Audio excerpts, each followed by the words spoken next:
Hello, hi, and welcome to yet another beautiful episode of Kappa Prime Time. ഇന്നത്തെ നമ്മുടെ prime time എപ്പിസോഡിൽ നമ്മളോടൊപ്പം ചേരുന്ന ഗസ്റ്റ് അശോക് കുമാറാണ്. ഇദ്ദേഹത്തിനെ കുറിച്ച് പറയുകയാണെങ്കിൽ ഒരു വലിയ സ്പാൻ ഓഫ് ടൈമിൽ തന്നെ ഒരുപാട് സെലിബ്രിറ്റീസായിട്ട് കൊലാബറേറ്റ് ചെയ്തിട്ടുള്ള ഒരു വ്യക്തിയാണ്. He is a show director as well as a musician. So, it's not easy for any person to, direct a show. It's actually നമ്മുടെ കയ്യിൽ നിൽക്കുന്ന ഒരു കാര്യമല്ല. But ഇദ്ദേഹത്തിനെ റീപ്ലേസ് ചെയ്യാൻ വേറൊരാളില്ല എന്ന് തന്നെ പറയാം നമ്മുടെ ഇൻഡസ്ട്രിയിൽ. So let me welcome him. He is Ashok Kumar. Hi Ashok, welcome to Kappa prime time. Thank you. Yeah. Ashok Kumar എന്ന് പറയുന്ന വ്യക്തിയെക്കുറിച്ച് പറയുകയാണെങ്കിൽ അദ്ദേഹത്തിൻ്റെ ഒരു വലിയ യാത്ര തന്നെയാണ്. He's been in the industry for quite a long time and എല്ലാ ഫേമസ് ആയിട്ടുള്ള എല്ലാ ആൾക്കാരുമായിട്ട് ഒരുപാട് വർക്ക് ചെയ്തിട്ടുണ്ട്. So he's a big a respected person in the industry and we are actually honoured to have you on our show. Yeah. So now talking about the show, നമുക്കിപ്പം you are a show director, event coordinator, പിന്നെ percussionist ആണ്, മ്യൂസിക്കിൽ ഒരുപാട് ഗ്രാഹ്യമുണ്ട്, lot of varieties of കാര്യങ്ങൾ ചെയ്യുന്നുണ്ട്. അപ്പം latest ആയിട്ട് ഇപ്പോൾ ലോക്ക്ഡൗണിന് മുന്നേ വന്നത് is a stage show which you have done in the Gulf, right? അത് എന്തായിരുന്നു? There were a lot of celebrities in that show. Just tell me about that show. Right. ഞാൻ ലോക്ക്ഡൗണിന് മുമ്പ് ചെയ്ത വലിയ ഷോ എന്ന് പറയുന്നത് ലോക സംസ്ഥ സുഖിനോ ഭവന്തു എന്ന് പറയുന്ന ഒരു ഷോ ആണ്. അത് ദുബായിലായിരുന്നു. ദുബായിലെ ബെത്സലാത്ത് അക്കാഡമി ആ ഗ്രൗണ്ടിൽ വലിയൊരു ഷോ ആയിരുന്നു. അതിനകത്ത് അതിന്റെ തീം എന്ന് പറയുന്നത് ലോക സമാധാനം തന്നെയാണ്. അത് പണ്ഡിറ്റ് രമേശ് നാരായൺ അദ്ദേഹത്തിന്റെ 30 വർഷമായിട്ട് കണക്ട് ചെയ്താണ് ആ ഷോ ചെയ്തത്. അതിനകത്ത് ദാസേട്ടനുണ്ട്, ചിത്രചേച്ചിയുണ്ട്, പിന്നെ മധു ഉണ്ട്, ശ്രീനിവാസനുണ്ട്, വിജയ് യേശുദാസ് ഉണ്ട്, ആശാ ശരത്തുണ്ട്. അങ്ങനെ വലിയൊരു ടീമുമായിട്ടാണ് ആ ഷോ ചെയ്തത്. വലിയ എക്സ്പീരിയൻസ് ആണ് അത്. ആക്ച്വലി ഞാൻ ഈ ഷോ കമ്മിറ്റ് ചെയ്യുമ്പോൾ രമേശ് സാറിന് അറിയില്ല ഞാൻ എന്താ ചെയ്യാൻ പോകുന്നെന്നുള്ളത്. സാറ് ആക്ച്വലി ആ ഷോ കാണുമ്പോൾ ആദ്യത്തെ അദ്ദേഹത്തിന്റെ പിന്നെ ഫെലിസിറ്റേഷൻ ഒക്കെ കഴിഞ്ഞിട്ട് അദ്ദേഹം പുറത്തിരുന്ന് ഷോ കാണുമ്പോഴാണ് ആക്ച്വലി ആ ഷോയുടെ ഒരു വലിപ്പം അദ്ദേഹം അറിയുന്നത്. എങ്ങനെയൊക്കെയാണ് ഒരു ഷോ എന്ന് പറയുമ്പോൾ നമ്മള് ഒരുപാട് ചേരുവകളുണ്ടല്ലോ അതിനകത്ത്. നമ്മൾ കുറെ വിഷ്വൽസ് ആ തീമുമായിട്ട് പിന്നെ മാച്ച് ചെയ്യുന്ന കുറെ വിഷ്വൽസ്, ഓരോ ഭാഗവും നമ്മൾ ആ തീമുമായിട്ട് കണക്ട് ചെയ്താണ് ചെയ്യുന്നത്. അപ്പൊ എന്താണ് ഓൺ സ്റ്റേജ് എന്താണ് എന്നുള്ളത് ഒരു ഫൈനൽ ഇത് കാണുമ്പോഴേ മനസ്സിലാവുള്ളൂ. നമ്മളത് പറയുമ്പോൾ ചിലപ്പോൾ മനസ്സിലാവില്ല. അപ്പൊ അത് വളരെ വലിയൊരു എക്സ്പീരിയൻസ് ആയിരുന്നു, വിജയകരമായ ഒരു ഷോ ആയിരുന്നു. ഒരു ഫിലിം ഡയറക്ടർ എന്ന് പറയുമ്പോഴത്തേക്കും ഒരു ഫിലിമിൽ മാത്രം ഒതുങ്ങി നിൽക്കുന്ന ഒരാൾ, പക്ഷെ ഒരു ഷോ ഡയറക്ടർ എന്ന് പറയുമ്പോഴത്തേക്കും it is not a small thing. The entire show is in your head, അല്ലെങ്കിൽ ആ ഒരു കൺട്രോളിലാണ്. So how has it been like managing so many people around, ഒറ്റയാൾ പട്ടാളം പോലെ? അല്ല, അത് എൻ്റെ ഈ കഴിഞ്ഞ ഞാനൊരു 10-38 വർഷമായിട്ട് മ്യൂസിക് ഇൻഡസ്ട്രിയിൽ വന്നിട്ട് പിന്നെ സ്റ്റെപ്പ് ബൈ സ്റ്റെപ്പ് ആയിട്ടാണല്ലോ ഒരു ഡയറക്ടർ ആവുന്നത്. അപ്പൊ അതിന്റെ ഒരുപാട് എക്സ്പീരിയൻസ് എനിക്ക് പിന്നെ ഒരുപാട് കാര്യങ്ങൾ പഠിക്കാനുള്ള അവസരങ്ങൾ എനിക്ക് ഇതിലൂടെ കിട്ടിയിട്ടുണ്ട്. ഞാനൊരു പെർഫോമർ ആയിട്ടാണ് ശരിക്കും ഇൻഡസ്ട്രിയിൽ വരുന്നത്. എൻ്റെ ഒരു പ്രീ ഡിഗ്രി കാലം തൊട്ടാണ് ശരിക്കും ഞാൻ ഈ പ്രൊഫഷണൽ പിന്നെ ട്രൂപ്പുകളുമായിട്ട് ബന്ധപ്പെടുന്നത്. അതിനുശേഷം ഞാൻ ഇവിടുത്തെ വലിയ ട്രൂപ്പുകളിലോട്ട് വന്നു, വലിയ മ്യൂസിക് ഡയറക്ടേഴ്സിലോട്ട് അവരുടെ അടുത്തെത്തുന്നു, അവരുമായിട്ട് സഹകരിക്കാനൊക്കെ ഉള്ളൊരു അവസരം ഉണ്ടാവുന്നു. അതിനുശേഷം actually Rajeev Kumar, T K Rajeev Kumar, അദ്ദേഹമാണ് എൻ്റെ ഈ ഷോയുടെ ഗുരുസ്ഥാനത്ത് ഞാൻ കാണുന്നത് അദ്ദേഹത്തിനെയാണ്. അദ്ദേഹത്തിനോടൊപ്പം 30 വർഷത്തെ എക്സ്പീരിയൻസ് ഉണ്ട് അദ്ദേഹമായിട്ട്. ഞാൻ 30 വർഷമായിട്ട് അദ്ദേഹമായിട്ട് അസോസിയേറ്റ് ചെയ്യാണ്.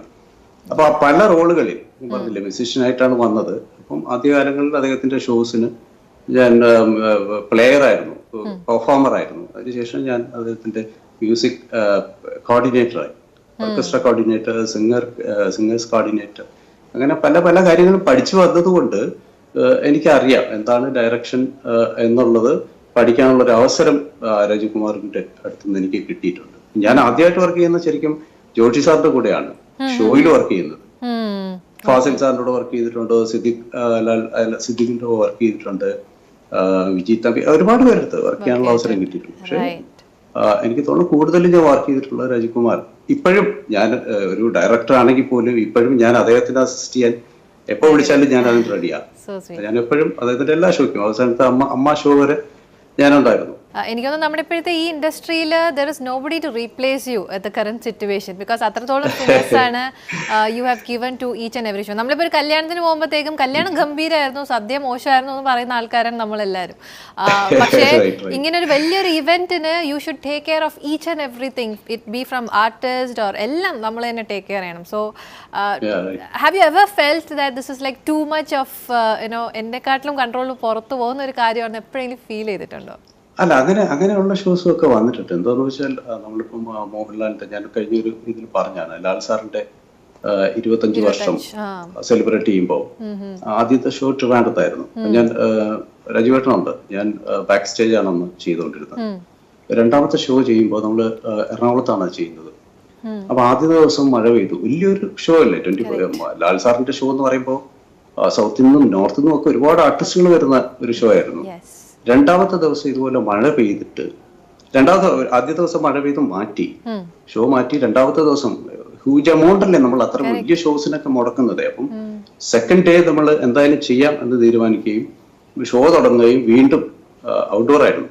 വീണ്ടും മഴ വരികയും ഈ പറയുന്ന പോലെ ക്യൂ ഷീറ്റ് എല്ലാം കയ്യിൽ നിന്ന് പോയി. നമ്മുടെ ഓർഡർ ഷോയുടെ ഒരു ഫ്ലോ ഉണ്ടല്ലോ, അതൊക്കെ ഫ്ലോ ഷീറ്റൊക്കെ പോയി.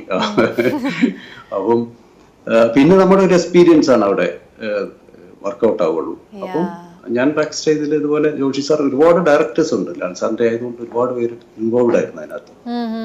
അപ്പം രാജീവേട്ടന്റെ ഇൻസ്ട്രക്ഷൻസ് എല്ലാം പോയി, ഈ വോക്കി ടോക്കി പോലത്തെ സാധനങ്ങളൊക്കെ പോയി.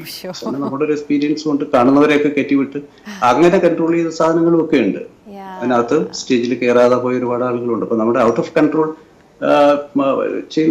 ചില സമയങ്ങളിൽ നമുക്ക് അങ്ങനെ പറ്റിപ്പോവാം. പക്ഷെ ആൾമോസ്റ്റ് നമ്മൾ ചെയ്ത ഷോസ് എല്ലാം നമ്മളൊരു പ്രിപ്പറേഷൻ ഉണ്ടല്ലോ, അങ്ങനെയാണ് നമ്മൾ ചെയ്യുന്നത്. ആൾമോസ്റ്റ് എല്ലാ ഷോസും ബാക്കിയെല്ലാം ഇത്തരം ചെറിയ ചെറിയ സംഭവങ്ങൾ വെച്ചാൽ ബാക്കിയെല്ലാം നമ്മുടെ കൺട്രോളിൽ തന്നെ ആയിരുന്നു എന്ന് വേണം എഴുതാൻ. അങ്ങനെ ആയിരുന്നു. All India shows, international shows you worked with SPB ആയിട്ടായാലും ഹരിഹരൻ ആയാലും എല്ലാവരും ഒട്ടുമിക്ക എല്ലാവരുമായിട്ട് you have collaborated with all the artist. So how do you feel collaborating with so many people and they all respect you so much for what you do? How do you feel about it? അത് ശരിക്കും ഞാൻ പറഞ്ഞല്ലോ, ഞാനൊരു മ്യൂസിഷ്യനായിട്ട് വന്നതുകൊണ്ട്. ഇപ്പൊ ഹരിസാറിന്റെ കൂടെ ആദ്യം ഞാൻ വർക്ക് ചെയ്യുമ്പോൾ ഞാൻ അദ്ദേഹത്തിനോട് ഒരു പ്ലെയർ ആയിട്ടാണ് ആദ്യം അദ്ദേഹത്തിന് പരിചയപ്പെടുന്നത്. അപ്പം ഞാൻ അദ്ദേഹത്തിന്റെ ഷോയ്ക്ക് വായിക്കുകയായിരുന്നു ആദ്യം ചെയ്തത്. പിന്നെ നമ്മുടെ റിലേഷൻ അടുക്കുകയും അദ്ദേഹത്തിന്റെ ഷോസ് ഓർക്കസ്ട്ര കോർഡിനേറ്റ് ചെയ്യും. വളരെ പേഴ്സണലി വളരെ ഒരു അദ്ദേഹമായിട്ടൊക്കെ വർക്ക് ചെയ്യാൻ സത്യത്തിൽ ഭാഗ്യമല്ലേ, അതൊക്കെ വലിയൊരു ഭാഗ്യമാണ്. ഹരിസാറായാലും Balu sir such a nice person. ഇത്രയും നല്ലൊരു മനുഷ്യനെ, നമുക്ക് അത്രയും ഹംബിൾ ആയിട്ടൊരു മനുഷ്യനെ നമുക്ക് വേറെ പറയാൻ പറ്റില്ല മ്യൂസിക് ഇൻഡസ്ട്രിയിൽ. അപ്പം അതൊക്കെ ഭാഗ്യവും വേറിട്ട അനുഭവങ്ങളാണ്. സാറിനോട് ഞാൻ ഇന്ത്യക്ക് പുറത്തും ഇന്ത്യക്കകത്തും പല സ്ഥലങ്ങളിലും ഞാൻ സാറിനോട് വർക്ക് ചെയ്തിട്ടുണ്ട്. പല സാറിനോട് ഞാനിപ്പോ റീസെന്റ് ആയിട്ട് നമ്മൾ ലോക്ക്ഡൌൺ ആ സമയത്ത് ഞാൻ ഡൽഹിയിൽ സാറിന്റെ ഒരു ഷോ കമ്മിറ്റ് ചെയ്തിരുന്നു. ലോക്ക്ഡൌൺ ആയതുകൊണ്ടാണ് നടക്കാതെ. അതുപോലെ കുമാർ സാനുവിന്റെ ഷോ ആക്ച്വലി കേരളത്തിൽ എന്റെ ഒരു അറിവിൽ ഞാൻ മാത്രമേ ചെയ്തിട്ടുള്ളൂ. 5 ഷോയ്ക്കാണ് അദ്ദേഹം കേരളത്തിൽ വന്നിട്ടുള്ളത്. അത് 5ഉം എന്റെ ഷോ ആയിരുന്നു എന്നാണ് ഞാൻ മനസ്സിലാക്കുന്നത്. അതിന് മുമ്പോ പിൻപോ വേറെ ആരും കുമാർ സാനുവിന്റെ ഷോ ചെയ്തിട്ടില്ല. അതുപോലെ ഉദിത് നാരായൺ ആയിട്ട് വളരെ നേരത്തെ ഉള്ള, നമ്മൾ മാതൃഭൂമിക്കൊക്കെ ഉദിത് നാരായൺ ഒന്ന് പാടിയിട്ടുണ്ട്. നമ്മുടെ കെയർ ഓഫിൽ തന്നെയാണ് വന്നിട്ടുള്ളത്. ലാസ്റ്റ് ഞാൻ ചെയ്ത ഷോ ഒരു 8 months ബാക്ക് നമ്മള് ഉഗാണ്ട ഒരു ഷോ ചെയ്തിരുന്നു. അതൊരു ഇന്ത്യൻ കമ്മ്യൂണിറ്റിക്ക് വേണ്ടി ചെയ്തതാണ്. ഉദിത് നാരായൺ, സാദര സർഗം ഷോ ചെയ്തത്. അപ്പൊ അങ്ങനെ നിരവധിയായ അനുഭവങ്ങളുണ്ട്. അതെല്ലാം ഈ പറഞ്ഞ പോലെ ഞാനൊരു മ്യൂസിഷ്യൻ ആയതുകൊണ്ട് വളരെ അടുത്ത് ഇടപെടാൻ ഉള്ള ഒരു അവസരം ഇവരൊക്കെ തന്നിട്ടുണ്ട്. അതൊരു മ്യൂസിഷ്യൻ ആയതുകൊണ്ട് കിട്ടുന്ന. യു ലവ് മ്യൂസിക് അ ലോട്ട്, ഒരു പെർക്കഷനിസ്റ്റ് ആണ്, ഡ്രംസ് നന്നായിട്ട് വായിക്കുന്ന ഒരു വ്യക്തിയാണ്. MG ശ്രീകുമാറിന്റെ ടീമിലുണ്ടായിരുന്നു ഒരുപാട് നാള്. But still that music is there inside you. എപ്പോഴാണ് ഇനി, I think you have also done a music ഒരു ആൽബം പോലെ ഒരെണ്ണം ക്രിയേറ്റ് ചെയ്തിട്ടുണ്ട് യുവർ ഓൺ ഐഡന്റിറ്റിക്ക്. So how do you balance this? എങ്ങനെയാണ് ഇത് ബാലൻസ് ചെയ്യുന്നത്? ഞാൻ ആസ് എ പ്ലെയർ പിന്നെ എനിക്ക് കിട്ടിയ ഭാഗ്യം എന്ന് പറഞ്ഞാൽ വലിയ ആളുകളുമായിട്ടൊക്കെ അസോസിയേറ്റ് ചെയ്യാൻ പറ്റി. ഞാൻ പ്ലേ ചെയ്യുന്ന സമയത്ത്, ഡ്രമ്മർ ആയിരിക്കുന്ന സമയത്ത് ഞാൻ ദേവരാമാഷിയുടെ കൂടെ ആണ് ഞാൻ മ്യൂസിക് ഇത് തുടങ്ങുന്നത് ഈ റെക്കോർഡിങ് സിനിമയായിട്ട് ബന്ധപ്പെട്ടുള്ള റെക്കോർഡിംഗ് ഒക്കെ ദേവരാൻ മാസ്റ്റർ, പിന്നെ അർജുന മാസ്റ്റർ സിനിമയ്ക്ക് ഞാൻ പ്ലേ ചെയ്തിട്ടില്ല. പിന്നെ അങ്ങനെ ഒരുപാട് ഒട്ടനവധി ആളുകളുടെ കൂടെ ഞാൻ ഡ്രമ്മറായിട്ട് വർക്ക് ചെയ്തിട്ടുണ്ട്. അതുപോലെ സ്റ്റേജിൽ ദാസേട്ടൻ, ജയേട്ടൻ, ചിത്ര ചേച്ചി, പിന്നെ ഒരുപാട് പേര്, ഉദയഭാൻ സാർ, ആ ഗ്രൂപ്പിന്റെ അടുത്തും എനിക്ക് വർക്ക് ചെയ്യാൻ പറ്റിയിട്ടുണ്ട് സ്റ്റേജിനകത്ത്.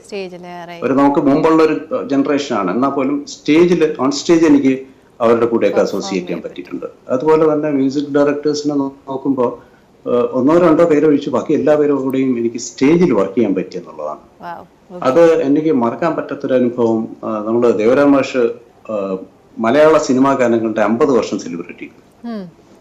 അത് 3 ദിവസത്തെ ഷോ ആയിട്ടാണ്. അപ്പൊ അതിനകത്ത് വരാത്ത മ്യൂസിക് ഡയറക്ടേഴ്സ് ഒന്നുമില്ല. അത് ദേവരാൻ മാഷ് കണ്ടക്ട് ചെയ്യുന്നുണ്ട്, കോർഡിനേറ്റ് ചെയ്തുകൊണ്ട് അന്ന് വരെയുള്ള എല്ലാ സിംഗേഴ്സും പിന്നെ മ്യൂസിക് ഡയറക്ടേഴ്സും, അപ്പൊ നമുക്ക് വർക്ക് ചെയ്യാൻ കഴിയാത്ത മ്യൂസിക് ഡയറക്ടേഴ്സിനെ വരെ അവിടെ നമുക്ക് കാണാൻ പറ്റി. അതിലിപ്പോ പകുതിയിലധികം ആളുകൾ ജീവിച്ചിരിപ്പില്ല. അതൊക്കെ മഹാഭാഗ്യമാണ്. അവരെയൊക്കെ കാണാൻ പറ്റുന്നതും അവരുടെ കൂടെ നിൽക്കാൻ പറ്റുന്നതൊക്കെ മഹാഭാഗ്യമായിട്ട് കാണാൻ പറ്റുള്ളൂ. ഇത്രയും ഷോസ് ചെയ്തതിൽ everything should have been very close to you. Which is the most unforgettable event that you can just point out? It's not fair to ask you, but എന്നാലും something close to your heart. അല്ല, as a musician എനിക്ക് ഞാൻ എപ്പോഴും ഒരു ഡയറക്ടറെക്കാളും പിന്നെ കൂടുതലായിട്ട് ഞാൻ ഒരു മ്യൂസിഷ്യൻ എന്ന് പറയാനാണ് എപ്പോഴും ശ്രമിക്കാറ്. എനിക്ക് അതാണ് ഇഷ്ടം. ഞാനിപ്പം ദേവരാമാഷിയുടെ 50 വർഷം എന്ന് പറഞ്ഞില്ലേ, അപ്പൊ അത്തരം ഇപ്പം ഫിലിം ആക്ടേഴ്സ് അല്ലെങ്കിൽ ആക്ട്രസ്മാര് അല്ലെങ്കിൽ ആർട്ടിസ്റ്റുകളെ വെച്ച് ചെയ്യുന്ന ഷോയെക്കാളും എനിക്ക് മനസ്സിൽ തട്ടി ഞാൻ ചെയ്തിട്ടുള്ള എല്ലാ മ്യൂസിക് ഷോസ് ആണ്. ഞാനിപ്പം ദാസേട്ടന്റെ 50 വർഷം 50 വർഷം എന്ന് പറയുന്ന ഷോ ഞാനാണ് ആക്ച്വലി അത് ഓർക്കസ്ട്ര കോർഡിനേറ്റ് ചെയ്തത്. പിന്നെ മ്യൂസിക് കണ്ടക്ട് ചെയ്തത് ഞാനാണ്. ഓൺ സ്റ്റേജിൽ കണ്ടക്ട് ചെയ്തിരിക്കുന്നത് ഞാൻ തന്നെ. ആ വീഡിയോസ് കണ്ടറിയാം.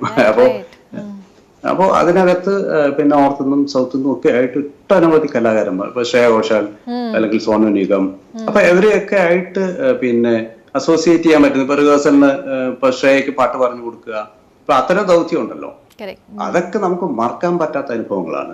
അപ്പൊ എനിക്ക് ശരിക്കും ഞാനൊരു ഡയറക്ടർ എന്ന് പറയുന്നതിനെക്കാട്ടിലും എനിക്ക് കൂടുതൽ ഇഷ്ടം മ്യൂസിഷ്യൻ എന്ന് പറയാണ്. പാട്ട് ഞാനിപ്പോ ഇടയ്ക്ക് ഞാൻ 2 കവർ സോങ് ഇറക്കി. അത് എന്റെ ഒരു സാറ്റിസ്ഫാക്ഷന് വേണ്ടിയിട്ടാണ്. ഞാൻ ദേവരാൻ മാഷിയുടെ ഒരു ലളിതഗാനമുണ്ട്, ഒന്നിനി ശ്രുതി താഴ്ത്തി.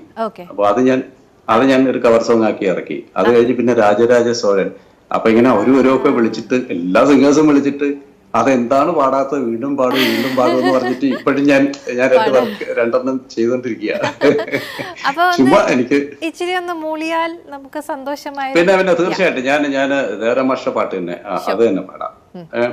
ഒന്നിനി ശ്രുതി താഴ്ത്തി പാടുക പൂങ്കുയിലേ, എന്നോമലുറക്കമായി ഉണർത്തരുതേ, എന്നോമലുറക്കമായി ഉണർത്തരുതേ, ഒന്നിനി തിരിതാഴ്ത്തു ശാരദ നിലാവേ, ഈ കണ്ണിലെ കിനാവുകൾ കെടുത്തരുതേ, കണ്ണിലെ കിനാവുകൾ കെടുത്തരുതേ.